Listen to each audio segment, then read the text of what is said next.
शांति। आज 6 दिसंबर 2025। बाबा के महावाक्य। मीठे बच्चे, ये शरीर रूपी खिलौना आत्मा रूपी चैतन्य चाबी से चलता है। तुम अपने को आत्मा निश्चय करो तो निर्भय बन जाएंगे। मीठे बच्चे, यह शरीर रूपी खिलौना आत्मा रूपी चैतन्य चाबी से चलता है। तुम अपने को आत्मा निश्चय करो तो निर्भय बन जाएंगे। प्रश्न। आत्मा शरीर के साथ खेल खेलते नीचे आई है, इसलिए उसको कौन सा नाम देंगे? उत्तर। कठपुतली। जैसे ड्रामा में कठपुतलियों का खेल दिखाते हैं, वैसे तुम आत्माएं कठपुतली की तरह 5000 वर्ष में खेल खेलते नीचे पहुंच गई हो। बाप आए हैं तुम कठपुतलियों को ऊपर चढ़ने का रास्ता बताने।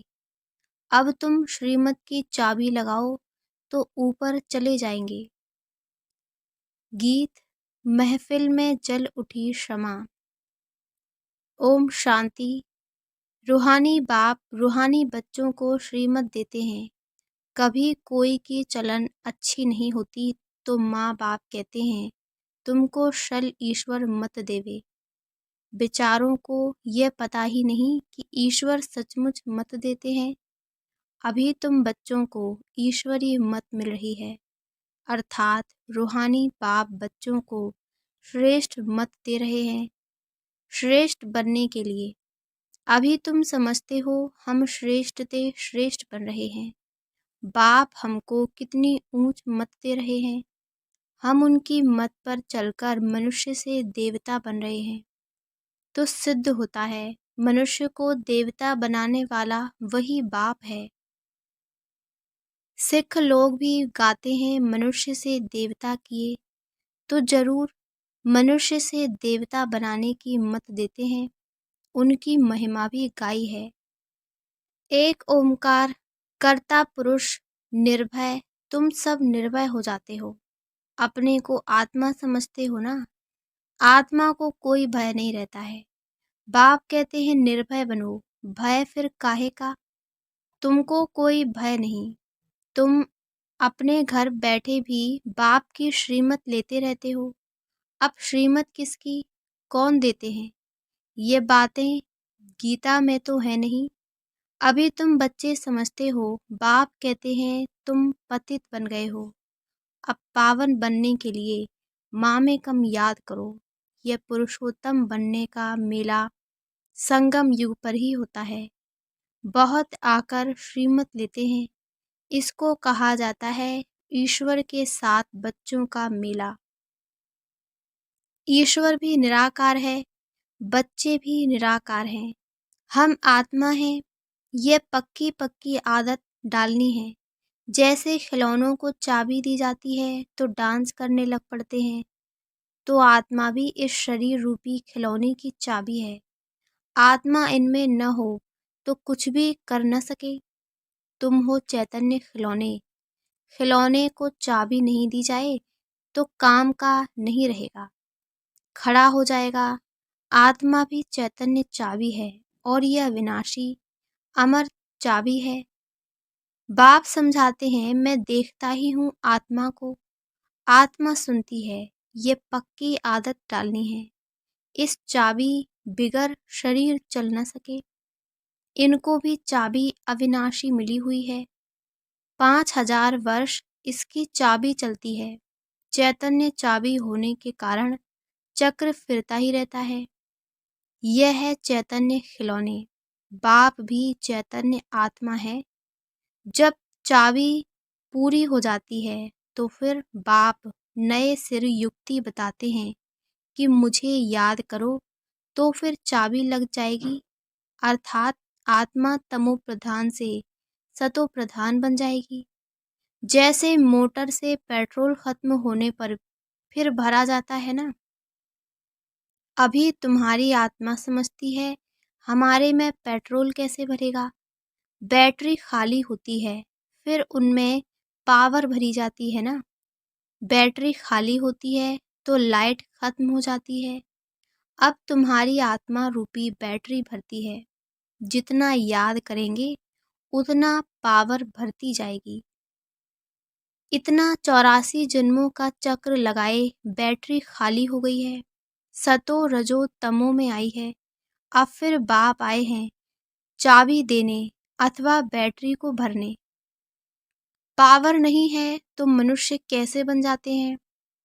तो अब याद से ही बैटरी को भरना है। इनको ह्यूमन बैटरी कहें। बाप कहते हैं मेरे साथ योग लगाओ। ये ज्ञान एक ही बाप देते हैं। सदगति दाता वह एक ही बाप है। अभी तुम्हारी बैटरी सारी भरती है जो फिर 84 जन्म पूरे पार्ट बजाते हैं। जैसे ड्रामा में कठपुतलियां नाचती हैं ना, तुम आत्माएं भी ऐसे कठपुतलियों मिसल हो। ऊपर से उतरते 5000 वर्ष में एकदम नीचे आ जाते हो। फिर बाप आकर ऊपर चढ़ाते हैं। वह तो एक खिलौना है। बाप अर्थ समझाते हैं चढ़ती कला और उतरती कला का। 5000 वर्ष की बात है। तुम समझते हो श्रीमत से हमको चाबी मिल रही है। हम फुल सतो प्रधान बन जाएंगे। फिर सारा पाठ रिपीट करेंगे। कितनी सहज बात है समझने और समझाने की। फिर भी बाप कहते हैं समझेंगे वही जिन्होंने कल पहले समझा होगा। तुम कितना भी माथा मारो जास्ती समझेंगे ही नहीं। बाप समझ तो सबको एक जैसी ही देते हैं। कहाँ भी बैठे बाप को याद करना है। भल सामने ब्राह्मणी न हो तो भी तुम याद में बैठ सकते हो। मालूम है बाप की याद से ही हमारे विकर्म विनाश होंगे। तो उस याद में बैठ जाना है। कोई को बिठाने की दरकार नहीं है। खाते पीते स्नान आदि करते बाप को याद करो। थोड़ा टाइम दूसरा कोई सामने बैठ जाते हैं। ऐसे नहीं कि वह मदद करते हैं तुमको। नहीं, हर एक को अपने को ही मदद करनी है। ईश्वर ने तो मत दी है कि ऐसे ऐसे करो तो तुम्हारी दैवी बुद्धि बन जाएगी। ये टेम्पटेशन दी जाती है। श्रीमत तो सबको देते ही रहते हैं। इतना जरूर है किसी की बुद्धि ठंडी है किसी की तेज है। पावन के साथ योग नहीं लगता तो बैटरी चार्ज नहीं होती। बाप की श्रीमत नहीं मानते हैं, योग लगता ही नहीं। तुम अभी फील करते हो हमारी बैटरी भरती जाती है। तमो प्रधान से सतो प्रधान तो जरूर बनना है। इस समय तुमको परमात्मा की श्रीमत मिल रही है। ये दुनिया बिल्कुल नहीं समझती। बाप कहते हैं मेरी इस मत से तुम देवता बन जाते हो। इससे ऊंच चीज कोई होती नहीं। वहाँ ये ज्ञान नहीं रहता। यह भी ड्रामा बना हुआ है। तुमको पुरुषोत्तम बनाने के लिए बाप संगम पर ही आते हैं, जिनका फिर यादगार भक्ति मार्ग में मनाते हैं। दशहरा भी मनाते हैं ना। जब बाप आता है तो दशहरा होता है। 5000 वर्ष बाद हर बात रिपीट होती है। तुम बच्चों को ही ये ईश्वरीय मत अर्थात श्रीमत मिलती है जिससे तुम श्रेष्ठ बनते हो। तुम्हारी आत्मा सतो प्रधान थी। वह उतरते उतरते तमो प्रधान भ्रष्ट बन जाती है। फिर बाप बैठ ज्ञान और योग सिखलाकर सतो प्रधान श्रेष्ठ बनाते हैं। बतलाते हैं तुम सीढ़ी नीचे कैसे उतरते हो। ड्रामा चलता रहता है। इस ड्रामा के आदि मध्य अंत को कोई भी जानते नहीं है। बाप ने समझाया है। अब तुमको स्मृति आई है ना। हर एक के जन्म की कहानी तो सुना नहीं सकेंगे। लिखी नहीं जाती जो पढ़कर सुनाई जाए। ये बाप बैठ समझाते हैं। अभी तुम सो ब्राह्मण बने हो फिर सो देवता बनना है। बाप ने समझाया है ब्राह्मण देवता क्षत्रिय तीनों धर्म में स्थापन करता हूँ। अभी तुम्हारी बुद्धि में है। हम बाप द्वारा ब्राह्मण वंशी बनते हैं फिर सूर्यवंशी चंद्रवंशी बनेंगे। जो नापास होते हैं वह चंद्रवंशी बन जाते हैं। किसमें नापास? योग में। ज्ञान तो बहुत सहज समझाया है, कैसे तुम 84 का चक्र लगाते हो। मनुष्य तो 84 लाख कह देते तो कितना दूर चले गए हैं। अभी तुमको मिलती है ईश्वरीय मत। ईश्वर तो आते ही हैं एक बार, तो उनकी मत भी एक बार ही मिलेगी। एक देवी देवता धर्म था, जरूर उन्हों को ईश्वरीय मत मिली थी। उसके आगे तो हुआ संगम युग। बाप आकर दुनिया को बदलाते हैं। तुम अब बदल रहे हो। इस समय तुमको बाप बदलाते हैं। तुम कहेंगे कल्प कल्प हम बदलते आए हैं, बदलते ही रहेंगे। ये चैतन्य बैटरी है ना, वह है जड़। बच्चों को मालूम हुआ है 5000 वर्ष बाद बाप आए हैं। श्रेष्ठ ते श्रेष्ठ मत भी देते हैं। ऊंच ते ऊंच भगवान की ऊंच मत मिलती है, जिससे तुम ऊंच पद पाते हो। तुम्हारे पास जब कोई आते हैं तो बोलो तुम ईश्वर की संतान हो ना। ईश्वर शिव बाबा है, शिव जयंती भी मनाते हैं। वह है भी सदगति दाता। उनको अपना शरीर तो है नहीं, तो किसके द्वारा मत देते हैं। तुम भी आत्मा हो, इस शरीर द्वारा बातचीत करते हो ना। शरीर बिगर आत्मा कुछ कर ना सके। निराकार बाप भी आए कैसे? कायन भी है, रथ पर आते हैं। फिर कोई ने क्या बैठ बनाया है। त्रिमूर्ति भी सूक्ष्म वतन में बैठ दिखाया है। बाप समझाते हैं ये सब हैं साक्षात्कार की बातें। बाकी रचना तो सारी यहाँ है ना, तो रचना बाप को भी यहाँ आना पड़े। पते दुनिया में ही आकर पावन बनाना है। यहाँ बच्चों को डायरेक्ट पावन बना रहे हैं। समझते भी हैं, फिर भी ज्ञान बुद्धि में बैठता नहीं। कोई को समझा नहीं सकते। श्रीमत को उठाते नहीं तो श्रेष्ठ ते श्रेष्ठ बन नहीं सकते। जो समझते ही नहीं वह क्या पद पाएंगे। जितना सर्विस करेंगे उतना ऊंच पद पाएंगे। बाप ने कहा है हड्डी हड्डी सर्विस में देनी है, ऑलराउंड सर्विस करनी है। बाप की सर्विस में हम हड्डी देने भी तैयार हैं। बहुत बच्चियां तड़पती रहती हैं सर्विस के लिए, बाबा हमको छुड़ाओ तो हम सर्विस में लग जाएं, जिससे बहुतों का कल्याण हो। सारी दुनिया तो जिस्मानी सेवा करती है, उससे तो सीढ़ी नीचे ही उतरते आते हो। अभी इस रूहानी सेवा से चढ़ती कला होती है। हर एक समझ सकते हैं ये फलाने हमसे जास्ती सर्विस करते हैं। सर्विसेबल अच्छी बच्चियां हैं तो सेंटर भी संभाल सकती हैं। क्लास में नंबर वार बैठते हैं, यहाँ तो नंबर वार नहीं बिठाते हैं। फंक हो जाएंगे। समझ तो सकते हैं ना, सर्विस नहीं करते तो जरूर पद भी कम हो जाएगा। पद नंबर वार बहुत है ना, परंतु वह है सुखधाम, यह है दुखधाम। वहाँ बीमारी आदि कोई होती नहीं, बुद्धि से काम लेना पड़ता है। समझना चाहिए हम तो बहुत कम पद पालेंगे, क्योंकि सर्विस तो करते नहीं हैं। सर्विस से ही पद मिल सकता है। अपनी जांच करनी चाहिए। हर एक अपनी अवस्था को जानते हैं। मम्मा बाबा भी सर्विस करते आए हैं। अच्छे अच्छे बच्चे भी हैं, भल नौकरी में भी हैं। उनको कहा जाता है हाफ पे पर भी छुट्टी लेकर जाए, सर्विस करो, हर्जा नहीं है। जो बाबा की दिल पर सो ताउसी तख्त पर बैठते हैं, नंबरवार पुरुषार्थ अनुसार, ऐसे ही विजय माला में आ जाते हैं। अर्पण भी होते हैं, सर्विस भी करते हैं। कोई तो भल अर्पण होते हैं, सर्विस नहीं करते तो पद कम हो जाएगा ना। ये राजधानी स्थापन होती है श्रीमत से, ऐसा कभी सुना? अथवा पढ़ाई से राजाई स्थापन होती है, ये कभी सुना? कभी देखा? हाँ, दान पुण्य करने से राजा के घर जन्म ले सकते हैं, बाकी पढ़ाई से राजाई पद पाए ऐसा तो कभी सुना नहीं होगा। किसको पता भी नहीं। बाप समझाते हैं, तुमने ही पूरे 84 जन्म लिए हैं, तुमको अब ऊपर जाना है बहुत इजी। तुम कल्प कल्प समझते हो नंबरवार पुरुषार्थ अनुसार। बाप याद प्यार भी नंबरवार पुरुषार्थ अनुसार देते हैं।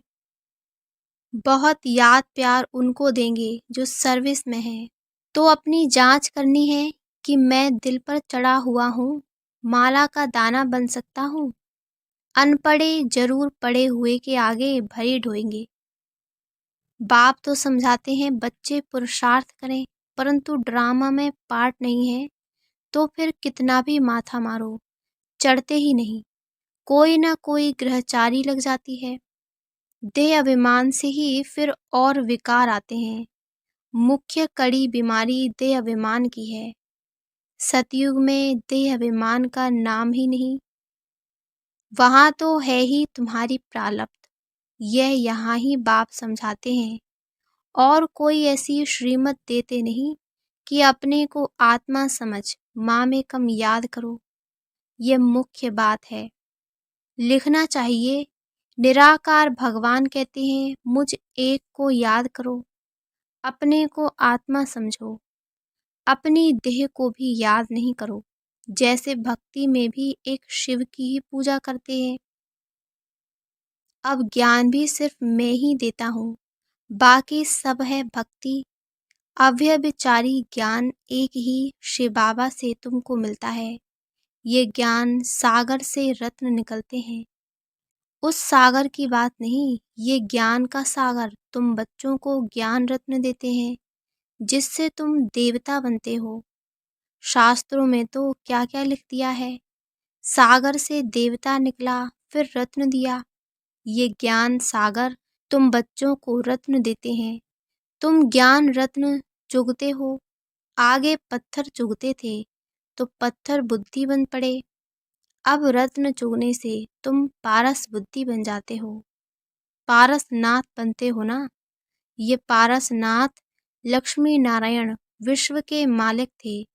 भक्ति मार्ग में तो अनेक नाम, अनेक चित्र बना रखे हैं। वास्तव में लक्ष्मी नारायण व पारसनाथ एक ही है। नेपाल में पशुपति नाथ का मेला लगता है, वह भी पारसनाथ ही है। अच्छा, मीठे मीठे सिके लदे बच्चों प्रति माता पिता बाप दादा का याद प्यार और गुड मॉर्निंग। रूहानी बाप की रूहानी बच्चों को नमस्ते। धारणा के लिए मुख्य सार। पहला, बाप ने जो ज्ञान रत्न दिए हैं वही चुगने हैं, पत्थर नहीं। देह अभिमान की कड़ी बीमारी से स्वयं को बचाना है। दूसरा, अपनी बैटरी को फुल चार्ज करने के लिए पावर हाउस बाप से योग लगाना है। आत्माभिमानी रहने का पुरुषार्थ करना है, निर्भय रहना है। वरदान, दातापन की भावना द्वारा इच्छा मात्रम अविद्या की स्थिति का अनुभव करने वाले तृप्त आत्मा भव। दातापन की भावना द्वारा इच्छा मात्रम अविद्या की स्थिति का अनुभव करने वाले तृप्त आत्मा भव। सदा एक लक्ष्य हो कि हमें दाता का बच्चा बन सर्व आत्माओं को देना है। दातापन की भावना रखने से संपन्न आत्मा हो जाएंगे और जो संपन्न होंगे वह सदा तृप्त होंगे। मैं देने वाले दाता का बच्चा हूँ, देना ही लेना है। यही भावना सदा निर्विघ्न इच्छा मात्रम अविद्या की स्थिति का अनुभव कराती है। सदा एक लक्ष्य की तरफ ही नजर रहे। वह लक्ष्य है बिंदु, और कोई भी बातों के विस्तार को देखते हुए नहीं देखो, सुनते हुए भी नहीं सुनो। स्लोगन, बुद्धि व स्थिति यदि कमजोर है तो उसका कारण है व्यर्थ संकल्प। अव्यक्त इशारे, अब संपन्न व कर्मातीत बनने की धुन लगाओ। कर्मातीत बनने के लिए कर्मों के हिसाब किताब से मुक्त बनो। सेवा में भी सेवा के बंधन में बंधने वाले सेवाधारी नहीं, बंधन मुक्त बन सेवा करो, अर्थात हद की रॉयल इच्छाओं से मुक्त बनो। जैसे देह का बंधन देह के संबंध का बंधन, ऐसे सेवा में स्वार्थ ये भी बंधन कर्मातीत बनने में विघ्न डालता है। कर्मातीत बनना अर्थात इस रॉयल हिसाब किताब से भी मुक्त। अच्छा, ओम शांति, ओम शांति, ओम शांति।